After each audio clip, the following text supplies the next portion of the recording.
Mwenyekiti, una kipi cha kuambia leo? Oa wewe usiambiwe kama nani? Wewe usielekezwe kama nani? Oa, hii bodaboda, hii kazi kama kazi nyingine. Nyinyi ndio mnapokuja kufeli kusema bodaboda sio kazi, ila hii kazi kama kazi nyingine. Sawa? Na ndio maana nikasema kabisa, ukiwa umeingia kwenye Bolt, una kanuni za barabarani unazijua? Nyinyi mnadhalilisha akaunti, mnadhalilisha kampuni. Kwa ajili gani? Oa, ingia Bolt ukishajua wewe ni dereva. Uwezo ukaniambia unajifunza barabarani, unakuja kukumalia barabarani afu umebeba roho ya mtu. Hapo mtakuwa mnafeli. Na ndio maana nikasema Bolt wengi wanakuaga marena. Kwa ajili gani?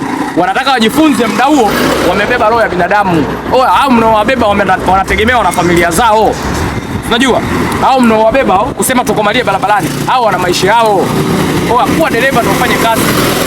Bolt mwenye uhakika siku zote ni yule ambaye katoka kwenye mgundi wa bodaboda akaingia kwenye Bolt. Ila wewe kusema maisha yamekushinda umeingia kwenye Bolt. Unaibisha Bolt wewe. Mwenyekiti nakupa hii.